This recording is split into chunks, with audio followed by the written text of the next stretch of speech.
America is home to 33 million small businesses, the beating heart of communities across the country. And proof that the American dream is still alive. This is a show about those dreamers and doers and the communities they serve. Their real life stories. Their struggles and successes. Their grit, determination, and passion. And the people who fight to keep their American dream alive. I'm Alfredo Ortiz. I'm Elaine Parker. And it's time for another episode of Main Street Matters, America's small business megaphone. Hello, and welcome to another episode of Main Street Matters, America's small business megaphone. I'm Alfredo Ortiz, the CEO of Job Creators Network. And today we have our dear friend and board member, Carlos Gazitua. Carlos is the CEO of Sergio's Cuban restaurant, a family business that he has helped grow into a regional franchise and actually a powerhouse down in South Florida. And I believe actually just won a recent award, and we'll have to tell me about that because that's what I've heard. And it's really the best Cuban food you've ever had. So if you're ever down there, look for Sergio's. But Carlos, thank you for joining us. Hey, thank you for having me, Alfredo. It's so glad. Last time I saw you, we were at the White House at the One Big Beautiful event. And I believe it did take you 3 days to get back from DC to Miami. So I'm glad to see that you got back in one piece. So that was kind of a horrible experience for you. So sorry about that. But boy, we are celebrating not only the America's birthday, right, and getting ready for their 250th, but the One Big Beautiful bill passed. I know that you and I, when we were there pushing for it, we weren't quite sure if it was going to get over the finish line. We were praying, we were hoping, we were doing everything right to get it over in terms of our advocacy work. But it was looking a little iffy there. But it looks like Speaker Johnson pulled one out of the hat, and we got it passed. And so I know you're pretty excited. Talk to me a little bit about, you were talking to me about the investments you had already been looking at throughout the year and had already been doing, kind of counting on it happening. So why don't we talk to you a little bit about that? But before you answer that question, tell us about Sergio's. Sure. Sergio's, I'm third generation running our family business. We're a Cuban-American concept down in South Florida. And we started off as a sandwich shop in 1975. And my grandmother, mother kind of grew this business. I jumped in. Basically, I grew up in it, but I jumped in after my law school and MBA and helped grow this enterprise to having many outlets in South Florida. We're in airports. We expanded our USDA plant, which we'll talk about now with some of the tax consequences that's going to happen and the full depreciation at the asset that's going to actually expand a lot of the manufacturing business. But yeah, we're all over South Florida as a restaurant, full dining that people can come from breakfast, lunch, dinner, and it's been a great ride. We're going to be celebrating 50 years this year. It's very hard to stay in the restaurant business. It's one of the toughest businesses to be in, and we are blessed. God has blessed us to be in it and still be a impact to our local community. And what we love about it is seeing the blue collar, the white collar, everyone coming together eating at a communal table, and that's what I think makes us so liked and well followed in South Florida. Well, I'm telling you, I know you've gotten some amazing reviews, and I think you've been written up left and right in terms of restaurant journals and different food critics. I believe there was a recent one, a big award that you got. Am I mistaken if I heard that correctly? Well, we just got a magazine, Miami New Times just named us like the hippest sip of iced coffee in South Florida. Right. We just went viral with on TikTok and Only in Data and Instagram page talked about our iced coffees going viral, and it's just been an amazing ride. I would tell you, many people have even called me and said, "Hey, well, how'd you get so many people to post about you on TikTok?" And I will tell you, we didn't even have TikTok. We did, but it was like not being utilized for like about 5 years until organically people just love what we came out with. And what we did was an awesome type of layered iced coffees. Maria cookies are known down for the Latin culture of like these vanilla cookies. So we have crumbles of that, cold foam in our bold espresso coffee, which is a Cuban coffee. So you really get the essence of the crumble of the sweetness of the cold foam and the Maria cookies with the bold flavor of coffee has really been a star and a favorite down here. We have guava cold foams. So we kind of used our authentic, like Latin Caribbean roots of flavor, and we put them on the coffee. But what most people are proud about, and I would say, is that they actually say, wow, this is actually like iced coffee that you actually taste the coffee. And we bring the flavors of some fun Caribbean creations. And so it's been great. We've had record sales right now in the summer, which is usually the slowest. So it's been a great time. So, hey, 4th of July has been great. We passed the bill, we celebrated America, and our iced coffees went viral. So we're on a roll. Yeah, that's great. I'm going to make one request, though, of you. You need to make sure you have one flavor or one offering that takes that wonderful Mexican chocolate called abuelitas. I'm sure you've ever had that. And you take some of that and crumple it over your iced coffee. It'll taste so good. You got to try that. I'm telling you, it's and you can call it Alfredo style. Yeah, when you come down, we'll R&D it together. You can try it. Well, listen, I've always been so impressed, Carlos, with what you've done over the years since we've been friends since I know you, since I met you the first time. I mean, the way you've really reinvented, you truly are, I think, the definition of entrepreneur, because you have tried to figure out different ways of not just being dependent, I think, on restaurant revenues, which make it so tough. Because look, most people think, he must be so rich because he owns so many restaurants and stuff like that. I think it's 6 or 7 restaurants, right? But the margins are so slim so you try to find other ways of, one, first of all, increasing those margins, but also then finding other ways of bringing revenues overall in your portfolio businesses. I'd love for you to talk to me a little bit about that, including when you were selling on Home Shopping Network, I believe, or QVC. That, and also we've done with your robots inside the restaurant, because again, you're bringing interest to your restaurants in a very different way that I think a lot of entrepreneurs out there, restaurant owners, would love to hear about. Yeah, our industry is so tough. We have about like 5% is the average margin for restaurants in our industry, which is very tight. That's why many restaurants struggle to survive, particularly on slow seasons, because when you go through slow seasons, like in the summer, maybe like chicken went up or steak goes up, because you're in a commodity business. It doesn't really stay stagnant on your food cost. You lose your margin. Right. And then when you have no money coming in and you lost money, then how do you survive? So one of the things that we have done is really diversified our sales model. And by looking at inverse correlations on how we get sales in the restaurant industry. I'm a creative person by instinct, but I can tell you the hustle is out of necessity, because if not, you just kind of do what you do right and stick with it, right? But in the restaurant industry, you really have to be creative to survive. So we have our USDA plant that we created to sell wholesale. So we sell to luxury hotels our baked items, and that was out of necessity during COVID.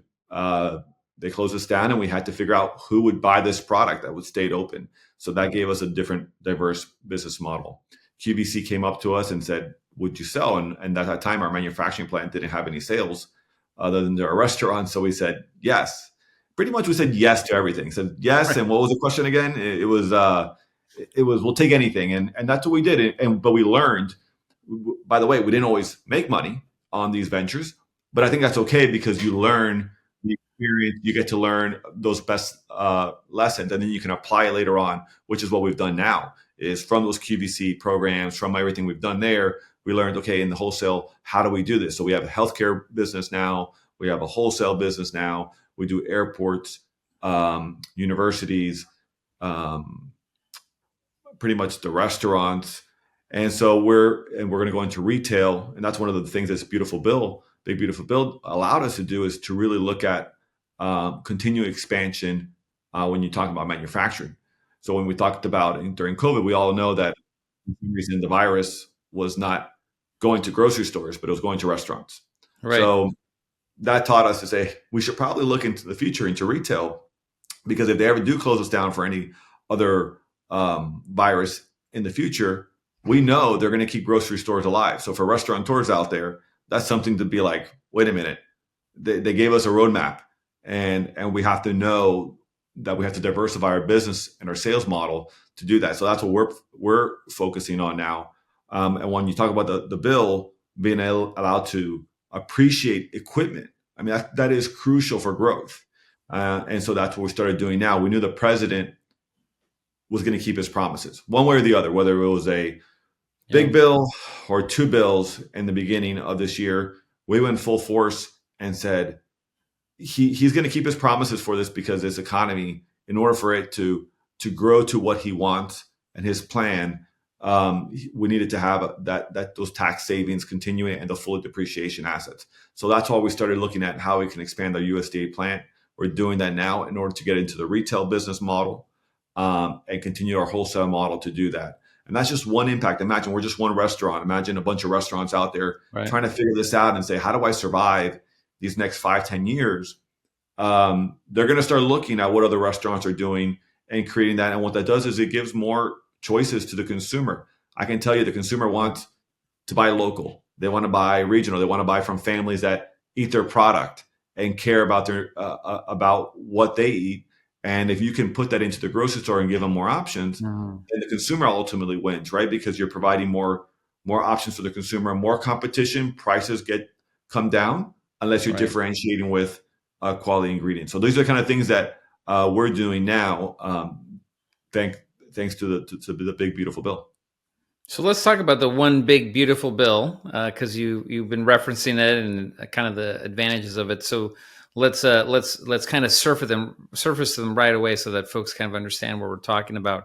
Two huge provisions that existed in the 2017 Tax and Jobs Act were set to expire basically at the end of next year.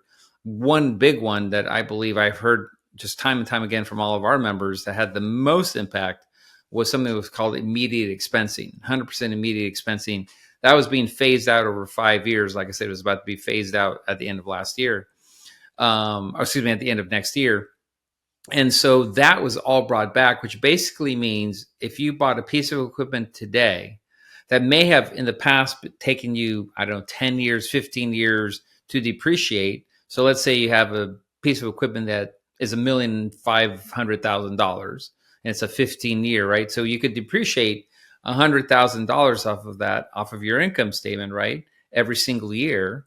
But now with this, that $1.5 million, you can deduct it right away, right? In the year that you bought it, this year.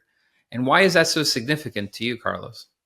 Well, for those, that's exactly what I was talking about. So for those viewers out there, just to understand in basic principles, what you generally see through businesses, if businesses have either an LLC or an S Corp, anything that they say making profit, it shows maybe $100,000. Let's just throw it out for an easy example. They generally don't pull the $100,000. They got to keep reserves. So let's say maybe I keep 80, I keep 20 as reserve, but I get taxed on that 100 grand, right? That shows profits and that gets passed through to the individuals, which is me, and I have to pay the $100,000 in taxes. Well, imagine when you try to grow a business and you want to spend $100,000 to buy this piece of equipment. How am I going to pay the taxes plus do this equipment at the same time? A lot of times I can't, because I'm just putting the money again. We kept some reserves. I'm paying, let's say, $30,000-$40,000 on taxes. I only have 30-40 more. I got to have other, there could be other equipment issues or emergencies I have. I keep some money for myself, right, for reinvestments.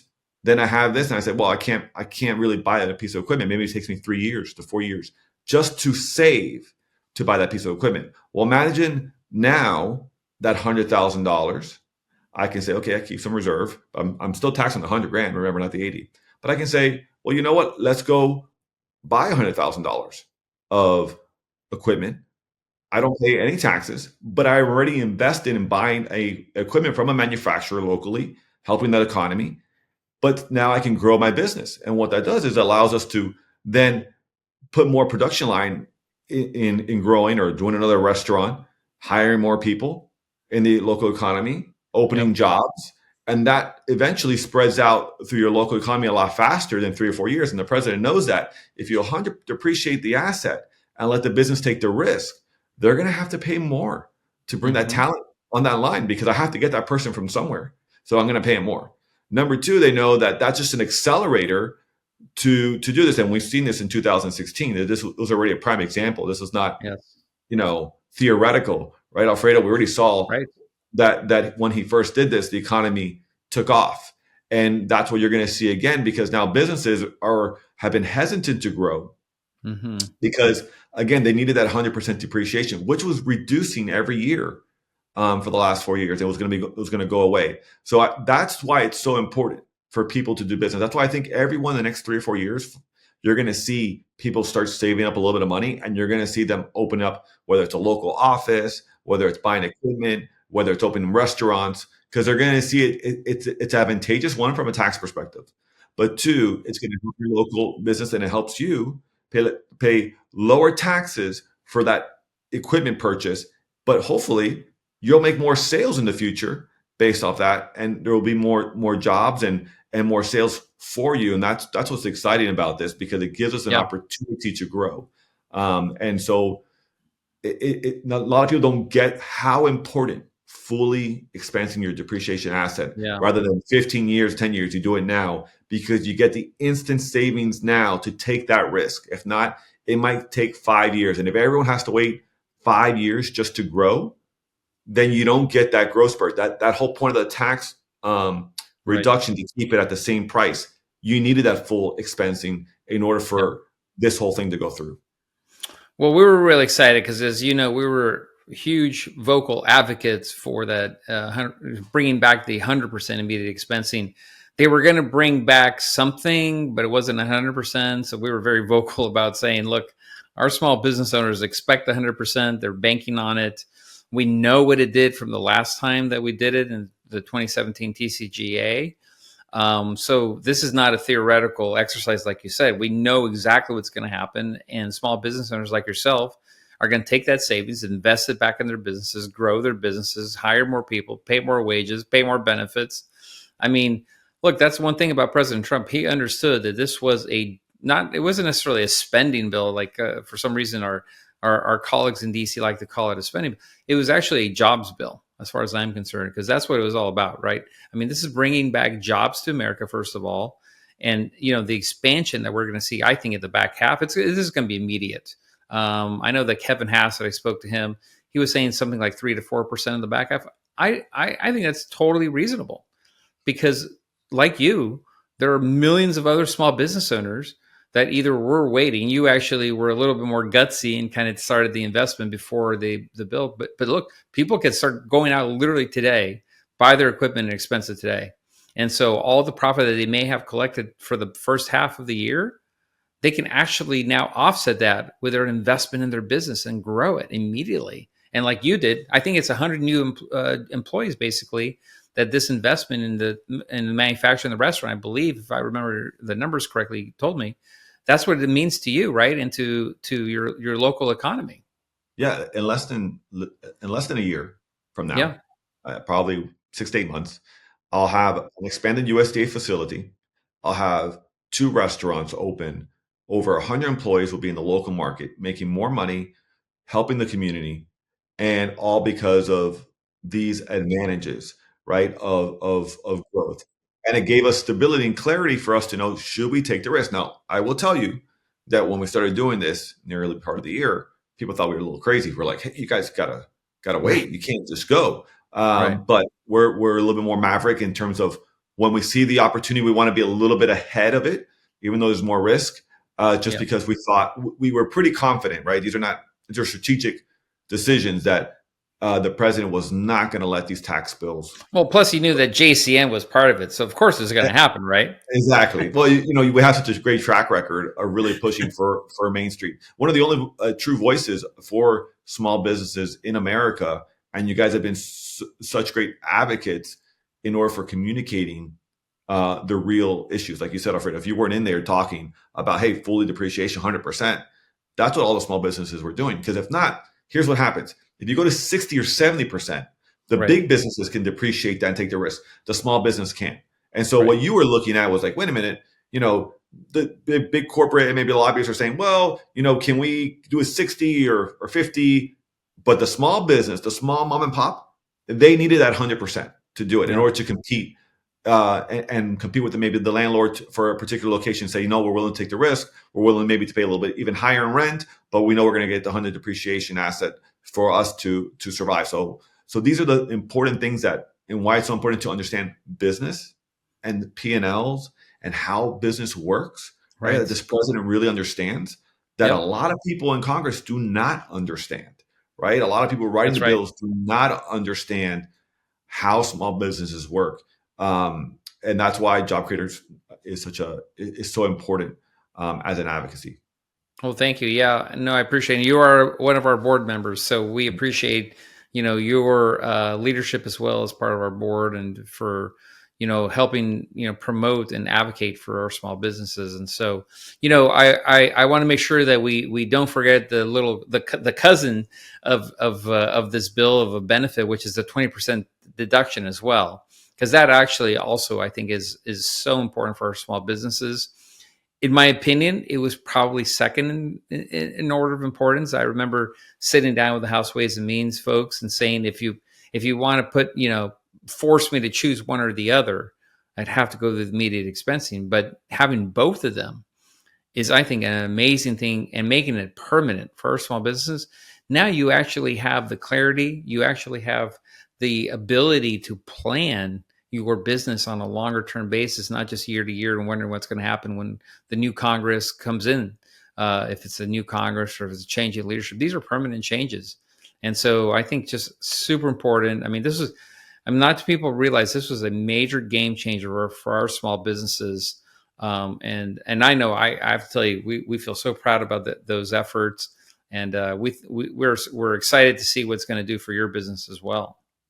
Absolutely. Without some of these, like the personal business deduction, one of the things that when you grow a business, generally it's the entrepreneur doing a lot of positions, right? It's the hustler, he's doing the Right. marketing, they're opening up the restaurant or the business, they're doing the HR. It's a lot that they're doing on their plate. In fact, that's why they say they have a lot of hats, right? When you open up a small business, these deductions allow the small business owner to go ahead and hire a little bit of G&A, we call them general administration, to help support your growth, right? So I'll Right. give you an example for sure, just to this is what we've done, right? Where we said, okay, when we got this deduction, we were able to say, you know what? Now we trained from a flat top cook. We brought a person up to manager, and that same person did better, then became a GM. And then once we got this deduction from a GM, now he became a director of operations. So now Mm. you're no longer running a store. Now you brought someone up from the kitchen to Wow. run our entire operation as a director of operations. Same That's thing we great. did for front of the house. We had a server. She became then a trainer. Then she became a manager. Now with Mm. this deduction, we were able to say, okay, well, how do we have consistency on front of the house? So now she becomes the front of house department, and she now leads all our 8 restaurants in terms That's of great. training, service, experience. So you're moving people up, paying them more money, better quality of life, being able to substitute a manager that maybe goes on vacation and says, "Hey, I'm the leader in front of the house. I'll take off. You go on vacation. Don't worry. I'll protect your store." And we have the same thing now for culinary, right? So we have front of house, we got culinary, we got bar. So we suddenly created a whole G&A line of individuals that are getting paid more money, that started off hourly, moved up to manager, and now are basically almost a C executive suite for the company, but really focus on the small business and being there every day at the restaurants and checking the quality, checking the training. How are your team doing? This is how small businesses grow. This is how we were able to grow, Right. right? We put our aces in our places, being able to get this deduction, put it, invest it into the people. So that Right. way the owners like us, instead of working in the business, we try to work on the business. So that Right. way we can Right. grow our Right. business. Because if you're in the business, which is a lot of small entrepreneurs are, Yep. you have to work. Where are you going? Where are we going to be thinking in the future? Where is this money? What are the consequences of how we can do sales? What happens if another issue, like I said, the pandemic hit? Let's focus ourselves on our USDA plan. Let's focus on how we're going to get to retail. So working on the business allows us the opportunity that maybe not today, but in 2 or 3 years, Right. we're successful. And that's what people don't understand about these deductions, what they're able to do for a small business to invest in there, because there's only so much money in the pot, right? Yep. If you could just raise the price and say, well, just raise the price, Yeah. make more money, just raise the price and the customer pays. Well, I'll tell you, the consumer got hit a lot in the last 5 years on Yep. price increases. Yep. So price elasticity is very tough regardless of what sector you're in. Yeah. It's all about keeping your sales, Right. and profit margins have been really tight for us for a long time in the restaurant industry, but particularly for a lot of small businesses. And so this is a game changer in Yeah. terms of creating clarity for businesses to create a model that works long term and Yeah. for them to grow their people. Right. No, absolutely. You mentioned in your conversation there hourly employees and stuff like that, whatnot. So let's talk about two other provisions in the one big beautiful bill, which I believe have a direct impact to your employees, which obviously helps you as well. But for your employees, the no taxes on tips and no taxes on overtime. Talk to me about the impact that has on your employees and on you and your business. This is one of the most exciting parts of the bill, I think, for the hourly employees is the no taxes on tip, not being able to pay on the federal withholding. For me, it would have been great to pay like not even Social Security, Medicaid, just take it all off. But the Right. fact that we took it off for the federal withholding is a great start, and it's exciting because after the pandemic, virtual working came into the marketplace like never before, and so it really became tougher to get people to Mhm. come back to work, and Right. particularly to make tips. So I think for the hospitality industry, this nod for the next 3-4 years is really a help the hospitality industry grow, but be a little bit more attractive. That people can make more money through their tips, through credit cards and cash. Remember, in the past, probably about 7 years ago, 8 years ago, most of the tips that you would get, it was 50-50 credit card cash. Now, I would tell you over 90% easily, and maybe 95% easily, everyone's using credit cards. And so while the Visa and the MasterCards have suddenly become a bigger partner in taking our money in the restaurant industry, it's really the consumer's choice what they use. And the consumer got more convenient to use it. Why is that important? Guess what? When you put the tip in there, I will tell you, like they weren't always reporting the cash tips, right? In the restaurant industry. Now they had no choice. It's all credit cards. So if you can help them take a deduction on that cash tip, it's Right. more money Sure. in their pocket, more money in consumer spending locally, right? Helping them pay their rent, their grocery bills, put more food on the table. These are big. It's a big impact for our industry to be a little bit more attractive than virtual working. Maybe kind of offset Right. a little bit and say, hey, the industry is great a place to be. Obviously because of our hours and our flexibility, but also now we have that. And the same thing with overtime wages too. Overtime wages is generally a lot of times restaurateurs or hotels Right. restrict overtime. It costs more money for the restaurants. I think Right. that incentivizing overtime, costing less for the employer, but helping the employee make more money. This is all part of the President Trump's plan into helping the average worker have more money in their pockets that they can use to help feed their family. Yeah, I mean this is definitely I think going to be a game changer for employees and for folks like yourself.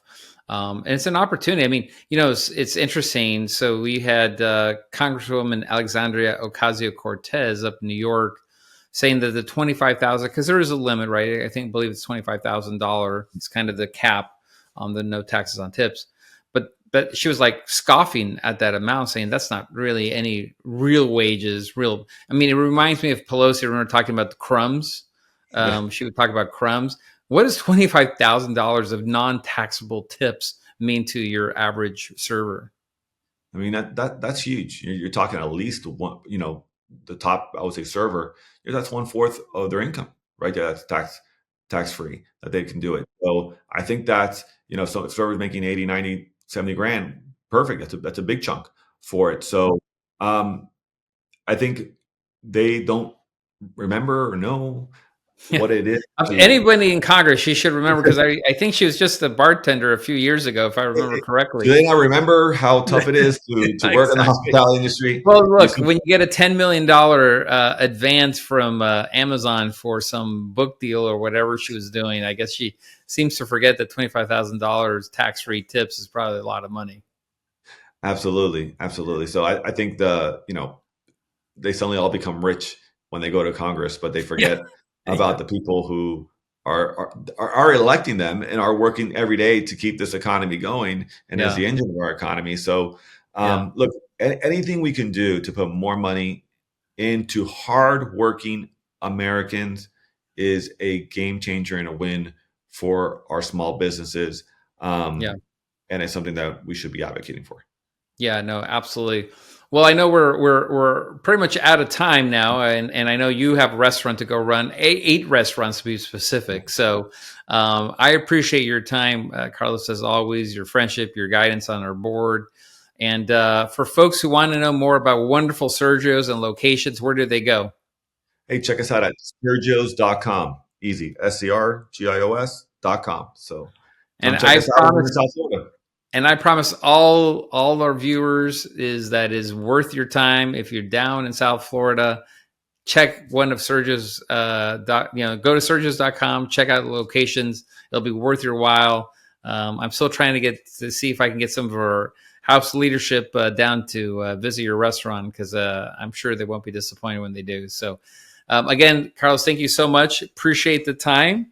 Main Street Matters is part of the Salem Podcast Network. New episodes debut every Wednesday and Friday, and we'll talk to everybody soon.